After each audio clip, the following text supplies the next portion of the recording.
Che. ¿Cómo andan? ¿Todo en orden? Acá estoy, una vez más, para meter el dedo en la llaga, para hacerles esa pregunta que les va a dejar el bocho girando como un trompo por un par de días.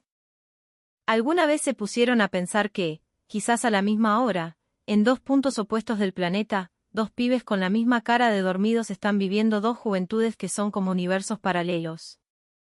En uno de esos universos, los pibes son como una especie de secta de robots. Gritan fórmulas matemáticas hasta la medianoche, con la mirada más perdida que la de un turista en la salada, vacía como el desierto de Atacama. En el otro universo, el nuestro, los pibes están al mediodía viendo que delivery piden, a las 4 de la tarde ya están desocupados, y en sus ojos no hay fórmulas, hay una chispa, el fuego de una discusión en el centro de estudiantes, la risa de una guitarreada en la plaza. Esto, aunque suene a ciencia ficción, no lo es. Es la cachetada de realidad que nos pegaron unos vídeos que se hicieron recontravirales acá en Argentina, venidos directamente desde el otro lado del mundo, de los colegios secundarios de Asia. Unas imágenes tan simples, tan cotidianas para ellos, que acá nos rompieron la cabeza, nos dejaron el corazón en la mano. Millones de reproducciones, miles de comentarios. ¿Por qué, che? ¿Por qué unas imágenes tan boludas nos generan esta mezcla de envidia, de alivio y de una duda que te carcome por dentro? Hoy, gente, vamos a meterle bisturí a este quilombo existencial. Vamos a arrancar los filtros de Instagram y a chusmear el misterio de estos dos mundos educativos. El modelo, máquina de guerra asiática, contra nuestro, caos creativo argentino.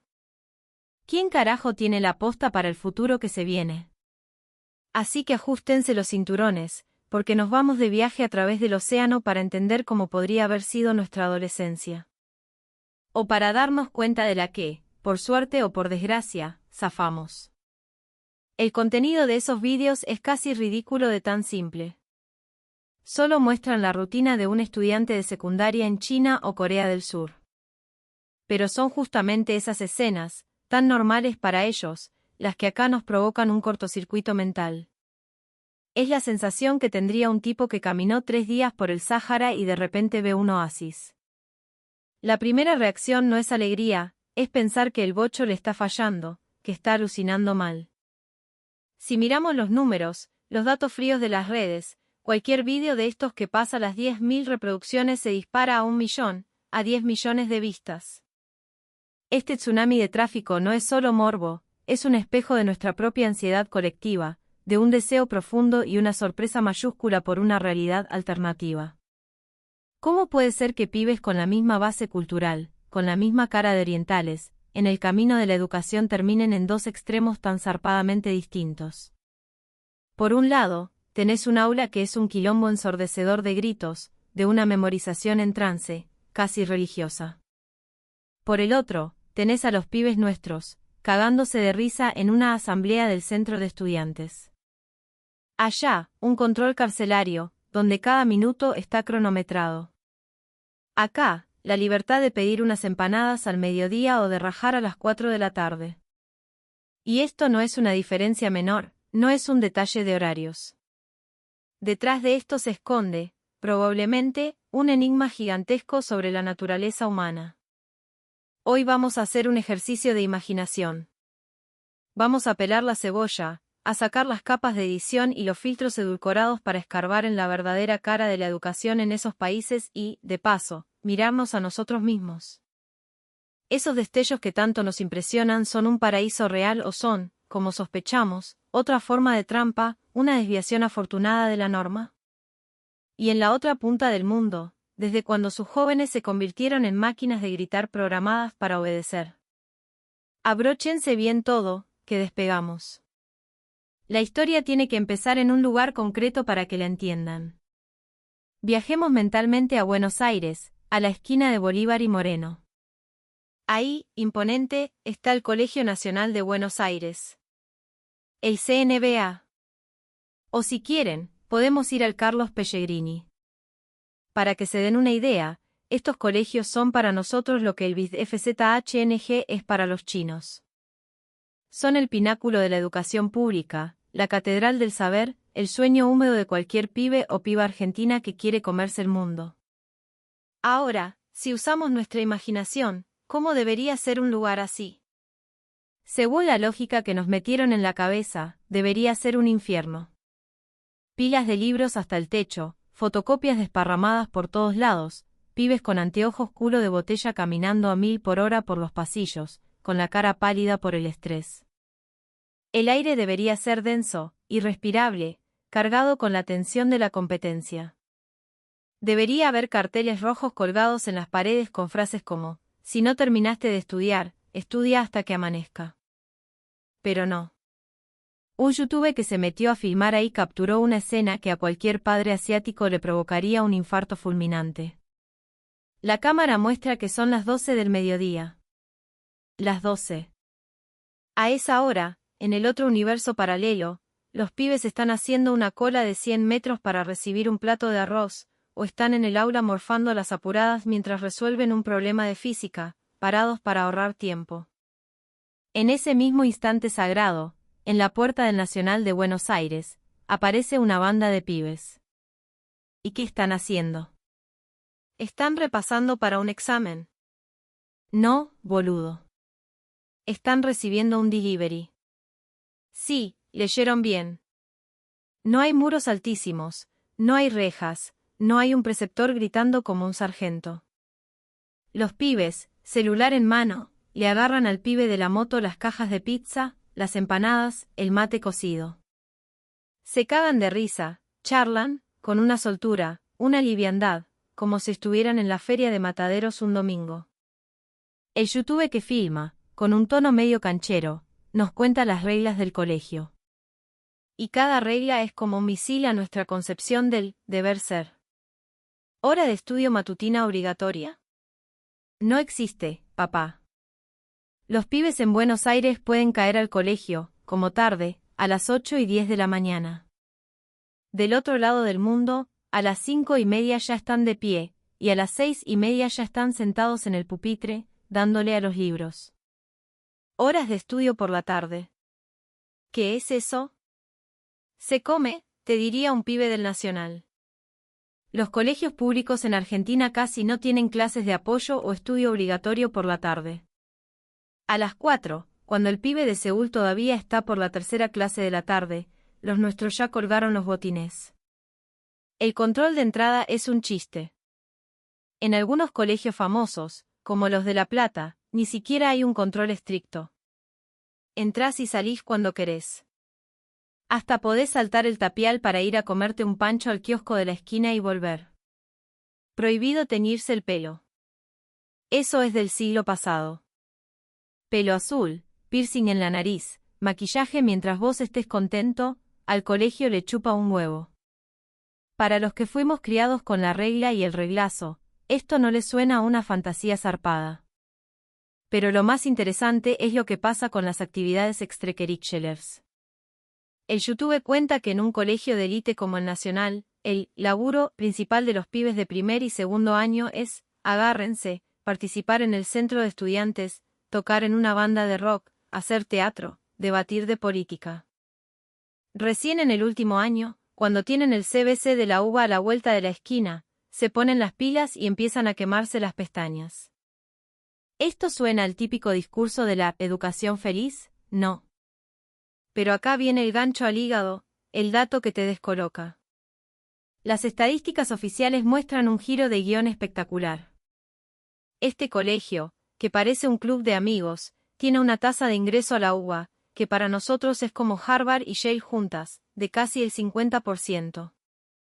O sea, la mitad de estos pibes que ves a la tarde tomando mate en Plaza de Mayo y militando en el centro de estudiantes, terminan sentados en las aulas de la universidad pública más prestigiosa de América Latina. Y acá explota la gran contradicción. Si matarse estudiando es el único camino al éxito, si sufrir como un condenado es el requisito indispensable para aprobar, ¿cómo carajo hacen estos pibes, que parecen vivir en un cumpleaños, para pasarles el trapo a sus pares de otras partes del mundo que estudian 16 horas por día? ¿Será que toda esa estrategia de guerra de trincheras, de acumular horas de estudio como si fueran figuritas, es en realidad una estafa piramidal gigantesca. Para estar seguros de que esto no era un caso aislado, nos pusimos a investigar, a revolver toneladas de material y, sobre todo, a leer los comentarios en el vídeo original. Y esos comentarios, amigos, son como un libro de cuentos de terror modernos. Un pibe de Jiangsu, una provincia china famosa por su modelo educativo infernal, dejó una pregunta que te parte el alma: ¿ustedes a qué hora salen del colegio? Fíjense en el mensaje oculto de esa pregunta. En Jiangsu, los estudiantes ya naturalizaron vivir sin ver la luz del sol. Su pregunta era, quizás, una búsqueda de consuelo, o simple curiosidad morbosa. Y una respuesta con IP argentina le tira: nosotros cursamos más o menos de 8:30 a 4:30. Traten de imaginar la cara de ese pibe chino al leer eso. Seguramente pasó por la sorpresa, la incredulidad y después el colapso mental absoluto. Porque en su rutina, colegio, significa levantarse a las 6 de la mañana y no volver a su casa hasta las 10:30, 11 de la noche. Esas 6 horas de diferencia que se evaporaron, ¿a dónde fueron a parar? No es solo tiempo, es la juventud entera, aplastada, hecha un bollo y tirada a la basura. Después, otro pibe, esta vez de Shandong, tira la pregunta clásica: ¿y después se van a una academia a seguir estudiando? No. En su cabeza, es la única explicación lógica. Salir temprano del colegio solo tiene sentido si te vas a encerrar en otro lado a seguir estudiando. Pero la respuesta de otro argentino le da otra piña: no, para nada. La mayoría nos vamos a juntar con amigos, a dar una vuelta. Yo me imagino la cara de ese pibe de Shandong. No pudo haber aguantado. Piensen en los jóvenes de allá, el fin de semana, que debería ser para descansar, lo tienen abarrotado de clases de apoyo, talleres de perfeccionamiento. No solo les ocupan los días de semana, les chupan la sangre los fines de semana y hasta las vacaciones. De todos estos comentarios se desprende una sospecha, la idea de que lo nuestro es una desviación afortunada. Muchos de los espectadores asiáticos no se lo creen. Piensan que es mentira, que es un privilegio de una escuela para chetos. ¿Por qué? Porque admitir que esto es verdad, sería como admitir que todo el sufrimiento que ellos pasaron, que sus hijos están pasando, quizás no tiene ningún sentido. Y admitir eso es demasiado doloroso. Así que tenemos que escarbar. Los estudiantes argentinos de verdad no tienen miedo. ¿Su felicidad está construida sobre la vagancia y la falta de rigor? No se apuren, vamos a escuchar la voz de los protagonistas. Esta es la perspectiva más cercana a la verdad. En la segunda mitad del vídeo viral, el YouTube entrevista a un veterano analista educativo argentino. Y el tipo tira una palabra clave, una que para mí va directo al corazón de la diferencia entre los dos modelos.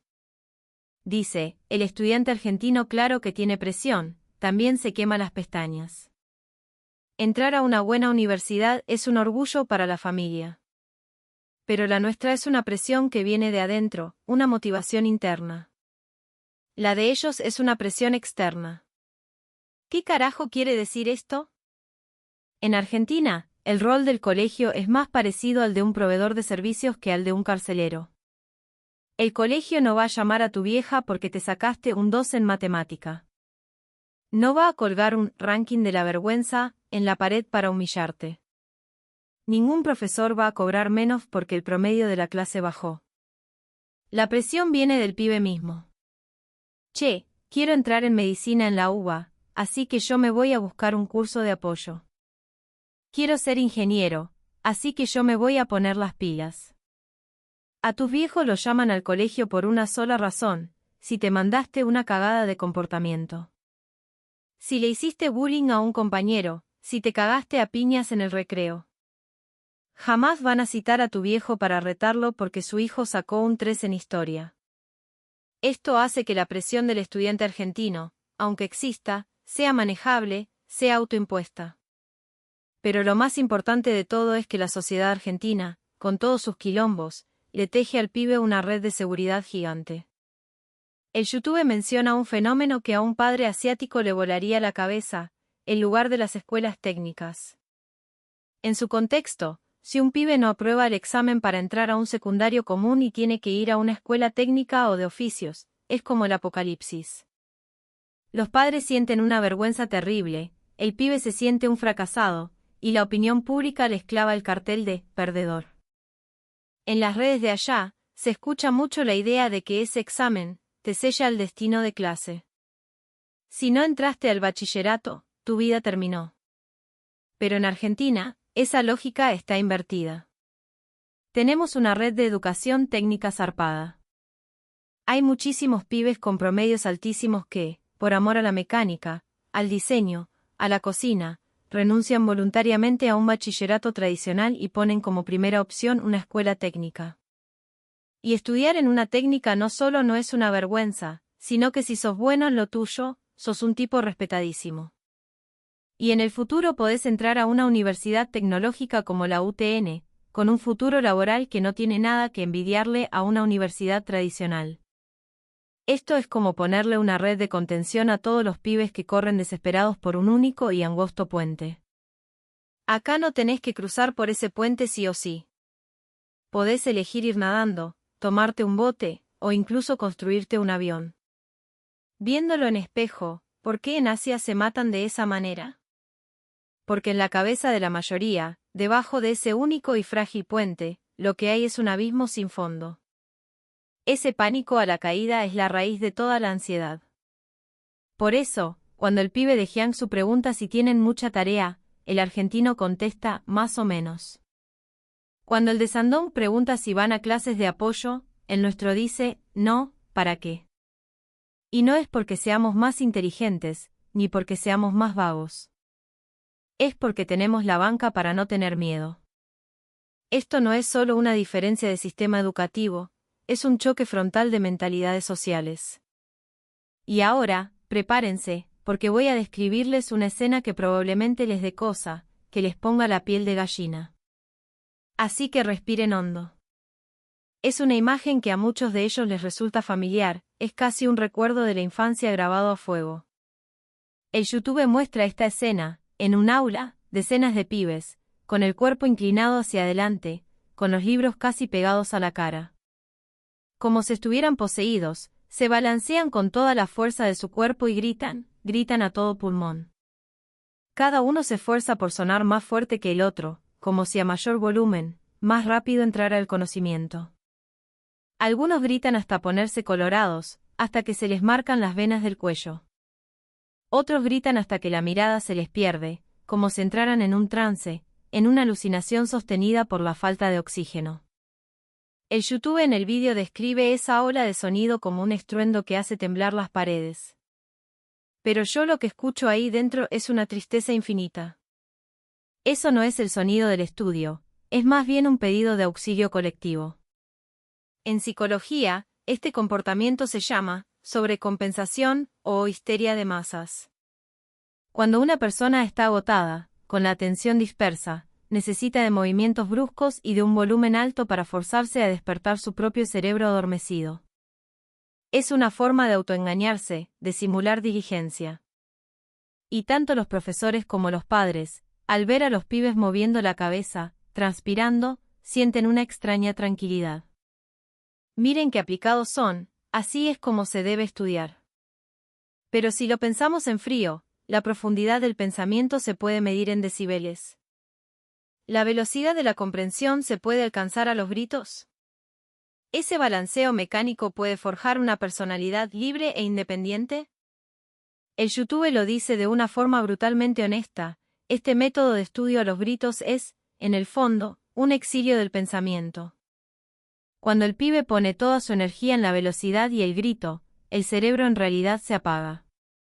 No hay tiempo para saborear las palabras, no hay tiempo para deducir las fórmulas paso a paso. El conocimiento se convierte en una serie de notas musicales que solo hay que escupir con fuerza. Es como la película de Chaplin, Tiempos modernos, con el obrero que ajusta tuercas sin parar.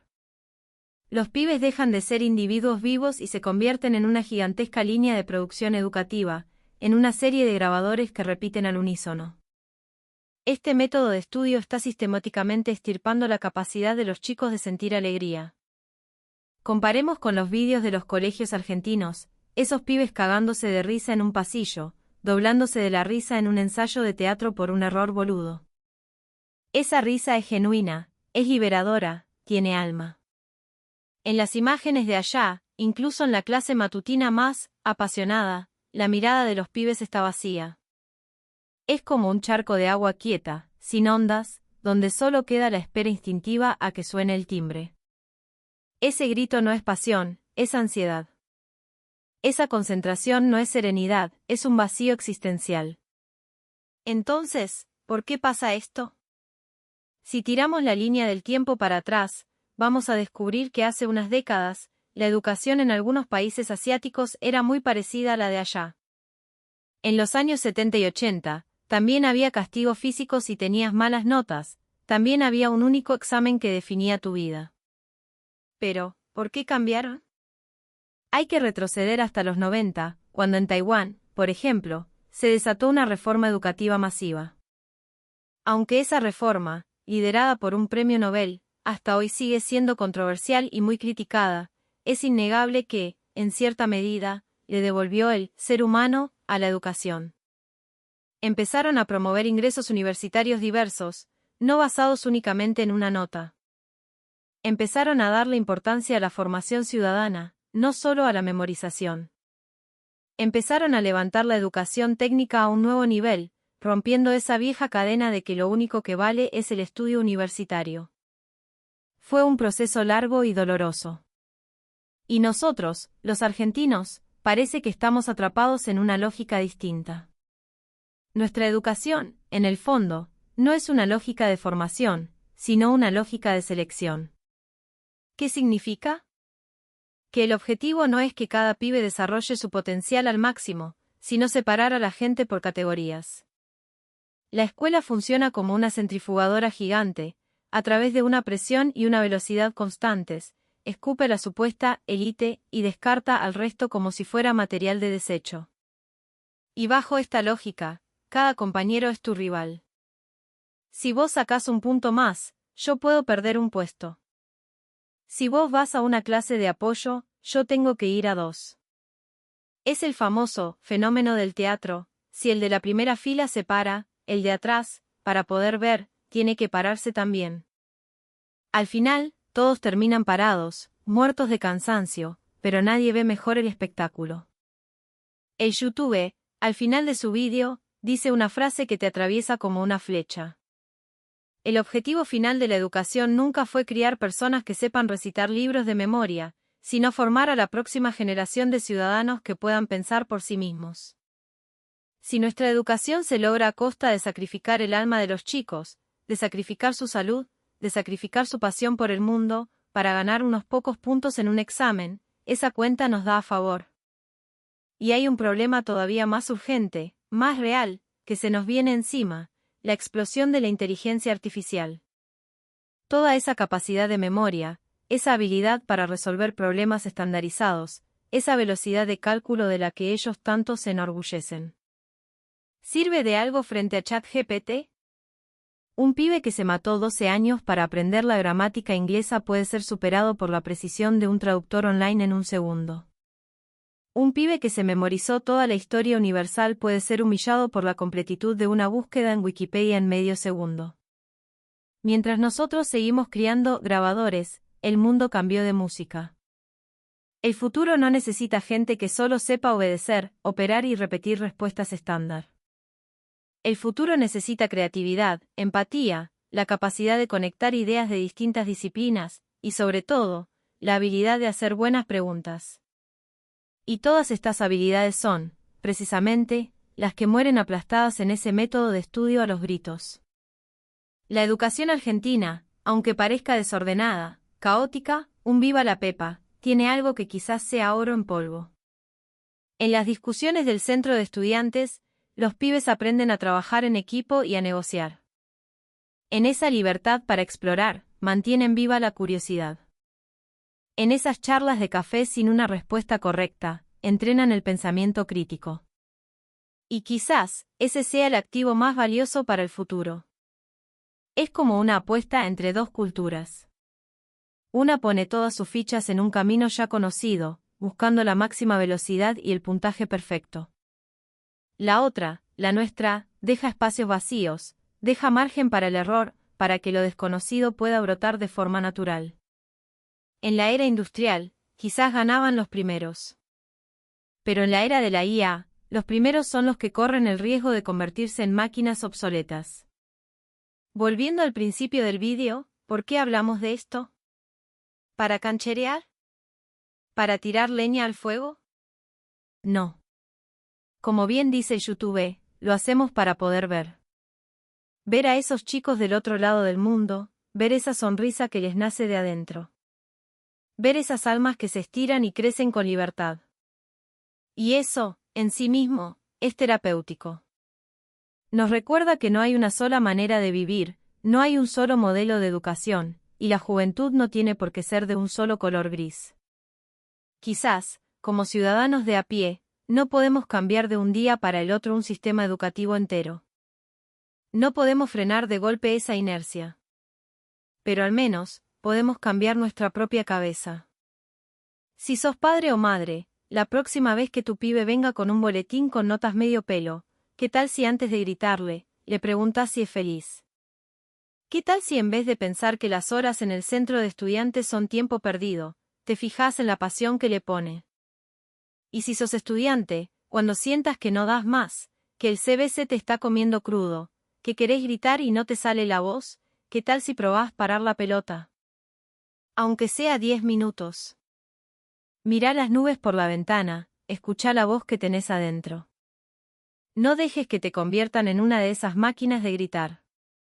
Porque en esta era donde la IA va a reemplazar a todos los grabadores, lo único irreemplazable vas a ser vos. Tu alma, esa que piensa, que siente, que sufre y que se caga de risa. Miramos la educación de ellos no para envidiarlos, sino para reencontrar esa vitalidad que nosotros a veces damos por sentada, para recuperar la esencia de ser humano. No sé qué piensan ustedes de esta diferencia abismal, de estos universos paralelos. ¿Ustedes creen que los pibes de allá ganan en la largada pero pierden en la línea de meta? ¿O nosotros, con todo nuestro despelote, somos el futuro sin siquiera saberlo? Los leo en los comentarios, que este debate recién arranca. Puede ser el primer paso para romper nuestra propia burbuja y empezar a despertar. Si les copó el vídeo, ya saben, like, suscribir y denle a la campanita. El mundo es enorme, che.